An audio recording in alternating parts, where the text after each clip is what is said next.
सद्बुद्धि आए तो हमको कथा समझ में आएगी भाई बहनों। सद्बुद्धि आई तो, और सद्बुद्धि नहीं आई भाई बहनों तो फिर हमारा ये जो धर्म चला रहे ना, अपना अब सब अपना अपने मन से धर्म बना लिए, अपने अपने मन से पंथ चालू कर रखे हैं, है ना भाई बहनों। हम सब को अब हम तो ये नहीं कहते हैं कि यही धर्म महान, यही पंथ महान, यही गुरु महान, नहीं, सब गुरु महान है, पर हम सबको चाहिए सद्बुद्धि।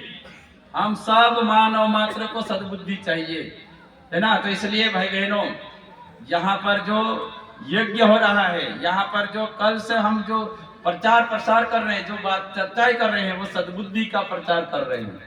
कोई किसी पंथ का नहीं, कोई उसका नहीं कर रहे भाई बहनों। यहाँ हम सब किसका प्रचार करने आए हैं?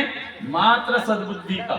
तो इसलिए भाई बहनों, हम सबको चाहिए, अगर आप चाहते हैं कि हमारा ये जीवन, ये जो अवतार, ये जो जन्म हमारा सार्थक हो, है ना, तो इस जन्म को सार्थक करने के लिए भाई बहनों हमको चाहिए सद्बुद्धि। गुरु तो है, अपने गुरु से जुड़ा है तो अच्छी बात है, नहीं जुड़े हैं तो बगैर गुरु से तो रहना नहीं चाहिए, गुरु से जुड़ना ही चाहिए, ठीक है। दूसरी बात भाई बहनों, इस जन्म को भी हमको साकार करना है और अगले अवतार को भी साकार करना है ना। अभी तो भाई बहनों, अभी हमको मनुष्य का अवतार मिला है, ठीक है, मिल गया है, पर आज एक एक दिन कम हो रही है, ये भी तय है, एक एक दिन कम हो रहा है। आज क्या वार था? मंगलवार। एक मंगलवार कम हो गया, और ये मंगलवार इस अवतार में नहीं आएगा वापस, इस मनुष्य अवतार में नहीं आएगा। ये जो एक दिन कम हुआ ना, ये दिन गया, ये दिन खत्म, ये दिन वापस नहीं आएगा। हमारी उम्र में जितना भी समय लेके आए थे, ये एक दिन का समय निकल गया। 8 दिन में 8 दिन कम हो जाएंगे, एक महीने में 30 दिन कम, 12 महीने में 365 कम हो गए ना, 365 दिन कम हो गए। और जिनके 50 साल उम्र हो गई, उनकी उल्टी गिनती शुरू हो गई, उल्टी गिनती हो गई ना। और जिनका 70-80 साल हो गए, उनके तो पास में आ गए दिन, आ गए ना। और भाई बहनों, एक दिन पूरे दिन होंगे सबके, बोलिए गायत्री माता की। एक दिन सबके ये दिन पूरे होंगे। हम जितना समय लेकर के आए हैं, वो समय एक दिन पूरा होगा, ये तय है, ये तय है। तो फिर भाई बहनों, अगर पूरा समय हो जाएगा तो फिर क्या करेंगे? क्या होगा? आप जो कहते हैं कि नहीं, ये मेरा मकान, ये मेरी खेती, ये मेरी गाड़ी, ये मेरा परिवार, ये मेरा शरीर, कहते हैं ना, ये एक दिन सारा छोड़ के जाना है। बोले गायत्री माता की जाएंगे ना, जाना ये तय है, तय है। तो फिर कहाँ जाएंगे? कहाँ जाएंगे? कभी विचार करें?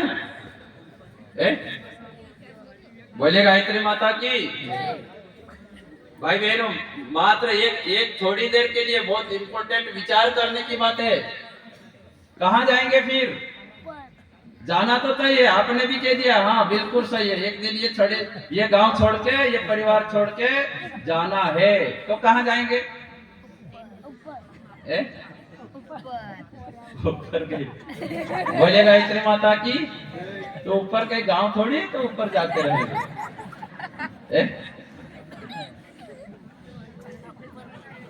बोले गायत्री माता की। जाना तो ही है, कहाँ जाएंगे?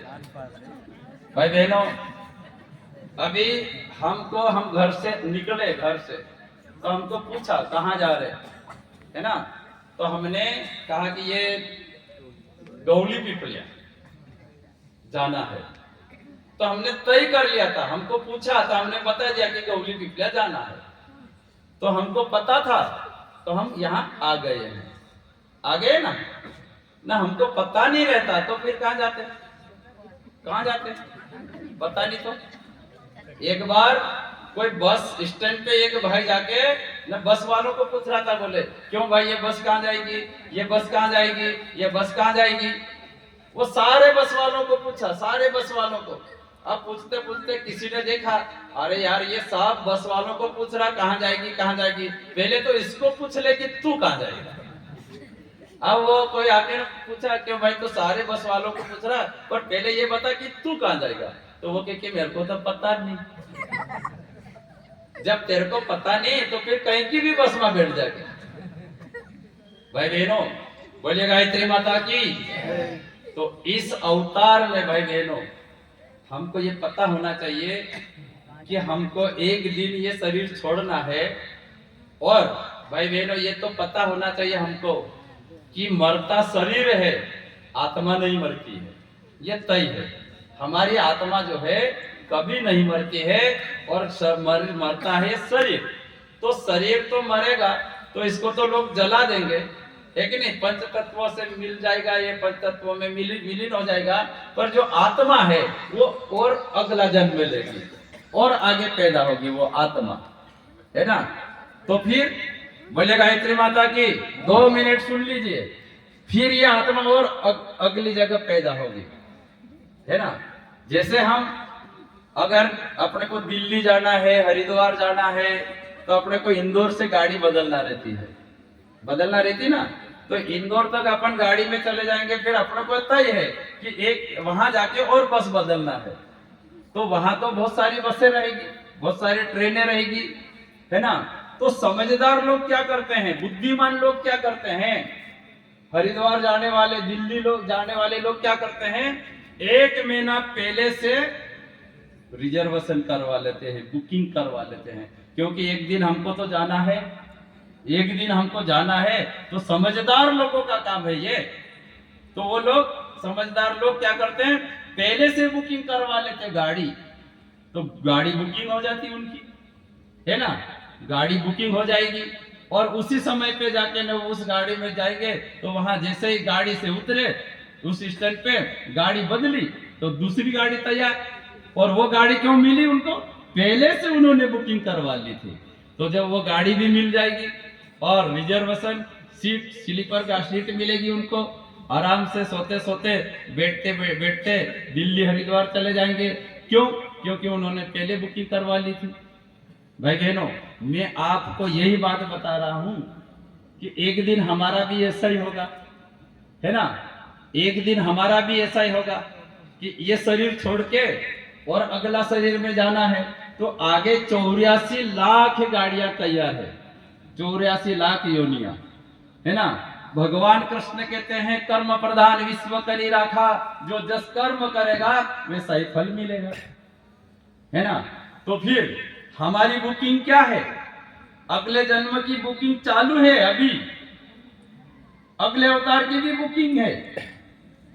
आज इस जीवन में, इस अवतार में, आज अब भी फिलहाल में जो भी इंसान जो भी कर्म कर रहा वो अगले जन्म की बुकिंग है, वो अगले अवतार की बुकिंग है। वो आप क्या कर्म कर रहा, कैसा कर्म कर रहा, ये तुमको ही पता, ये तुमको ही पता।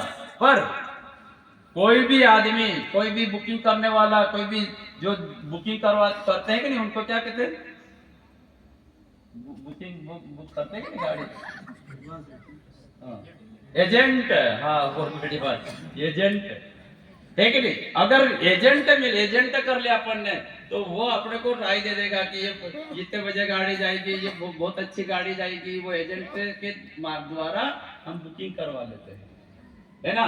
तो भाई बहनों हम मात्र आज और कल 12 बजे तक हम एजेंट बन के आए हैं आपकी बुकिंग करवाने की। सत्य बात बता रहा हूं, और ये सत्य बात इसलिए कह रहा हूं भाई बहनों कि गुरु क्या है, गुरु एजेंट है कि नहीं। और अगले अवतार की बुकिंग चालू है, अगले अवतार के लिए हम बुकिंग करवा सकते हैं। इसलिए क्या कहते हैं कि नहीं, जो जैसा कर्म करेगा वैसा ही फल मिलेगा। तो भाई बहनों क्या करें, अगर हमको अगला अवतार भी मनुष्य का ही लेना है, बोले गायत्री माता की, अगला अवतार मनुष्य का लेना है, तो फिर भाई बहनों अभी से ऐसा कर्म करना शुरू कर दो। पर बगैर सत्कर्म, बगैर एजेंट से तो कर ही नहीं सकते।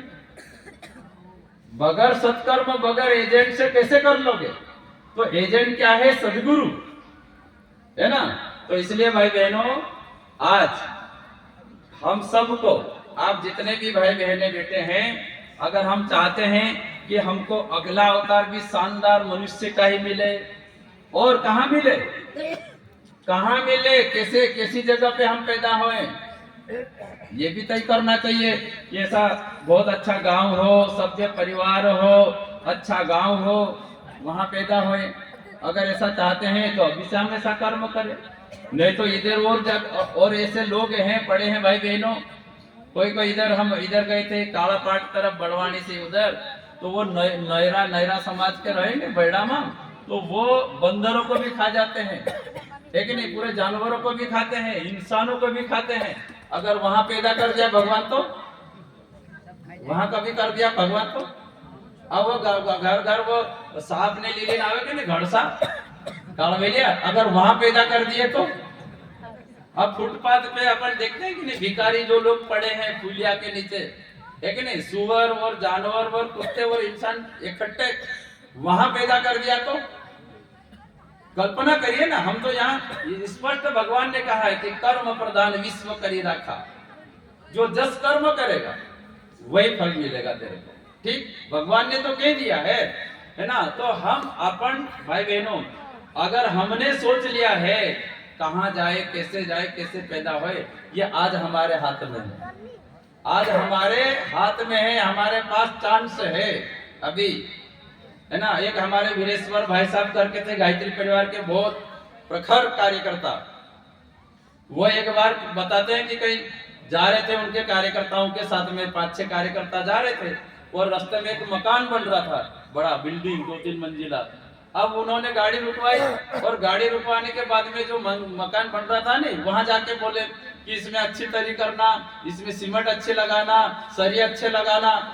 तो वो साथ में जाने वाले भाई साहब से पूछे, क्यों भाई साहब आप इनको कह रहे इसमें तरी अच्छी करना, सरिये अच्छे लगाना, तो आपके रिश्तेदार का मकान है? तो कि नहीं, तो आपके पहचान वालों का है? नहीं। तो फिर आपको क्या मतलब, आपको क्या मतलब इनसे?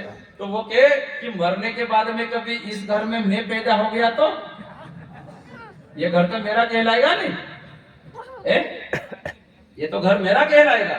तो भाई बहनों, हम कल्पना नहीं कर सकते हैं कि मरने के बाद में हमारा क्या होगा, किसी को नहीं पता है, पर ये पता जरूर है भगवान ने जो कहा है, भगवान ने जो कह दिया वो सत्य है, कर्म प्रधान। तो हम क्या कर्म कर रहे हैं ये तो पता है हमको, है ना। जिस दिन भी हमारी मृत्यु होगी, जिस दिन भी प्राण हमारे निकलेंगे, तो ये शरीर को तो जला देंगे, और आत्मा है वो परमात्मा के पास पहुंचेगी। तो परमात्मा वहां पर जो यम देवता है उनको कहेंगे, और कहेंगे कि ये गौली पीपड़ा से एक भाई आये छे, एक खातो खोली बताओ तो कई कर्म करी आयो।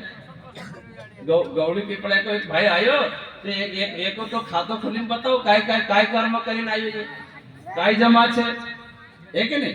अब वो यम देवता उसको लिस्ट निकाल के खोल के बताएगा, डायरी भगवान को पढ़ के बताएगा कि भगवान इसने बचपन से लगा के बुढ़ापे तक इसने अच्छे कर्म करे हैं, इसने कोई पाप का काम नहीं किया है, इन्होंने बहुत धर्म का काम किया है, इन्होंने दान का काम किया है, इन्होंने पुण्य का काम किया है ना, ये समाज सेवा, एक नहीं, जनहित लोक मंगल का भी काम किया है। तो उनकी डायरी पूरी सत्कर्मों से भरी हुई रहेगी, है कि नहीं। तो इन्होंने बहुत दान किया है, समय दान किया है, अंश दान किया है, पैसा दान किया है। तो फिर उस आत्मा को भगवान कहाँ पैदा करेंगे भाई बहनों? करोड़पति के घर में पैदा होते के साथ में करोड़पति की एक लौती औलाद बन करके पैदा होगा। वो गाड़ी बंगले, सोना चांदी, नौकर चाकर वहां पैदा करेगा उस आत्मा को। और गौड़ी पिपड़ा से कोई और जाएगा, और एक और आई देखो तो, और एक खत्म, और देखा तो नील, एक भी नहीं जमा, जो भी करा वो अपने लिए खाया पिया, ऐश करा, और ना कहीं दान में दान किया, ना कहीं कार्यक्रम करवाए, ना जनहित का किया, ना लोक मंगल का किया, कुछ नहीं। जो भी किया अपने लिए खाया पिया, और कहीं जीवों की हत्या भी कर दिया, ने कहीं कर उल्टा सीधा करने चला गया। अब वो भी जाएगा, फिर दिखाएगा, फिर देखेंगे ये तो नील है, कि नहीं, इसमें तो एक भी नहीं जमा है, तो फिर वो कहां पैदा करेगा? पैदा होते के साथ में भिखारी, कि नहीं। फुटपाथ पे आज भी बच्चे पड़े हैं, कि नहीं, आज भी बच्चे पड़े। और कल के पेपर में मैं देखा था, उसने कागज में क्या प्लास्टिक में से वो लपट के ने पुलिया से नीचे फेंक करने चले गए, और वो जिंदा है, अस्पताल में इलाज चल रहा। आज के पेपर में शायद देखा क्या, कल के पेपर में, हमारा खरगोन का पेपर में, ऐसे भी लोग। तो लोगों ने तो फेंक गए, पर वो आत्मा का क्या दोष? वो वही दोष है कि उसने ऐसा ही किया, कर्म होगा, तो वो न माता पिता पैदा होने के साथ में फेंक के चले गए। आज ऐसे गरीबों के घर में ऐसे फुटपाथों पे बच्चे पड़े हैं जानवरों जैसा, और इंसान का शरीर मिलने के बाद में भी कोई कोई को तो एक हाथ कमजोर, कोई लंगड़ा, तो कोई कहीं काना, तो कोई दिखता नहीं, तो कोई कहीं, तो ऐसा भी बना देता है। तो ये कर्म क्या है? कर्म बीज है, बीज है कर्म। इसलिए भाई बहनों,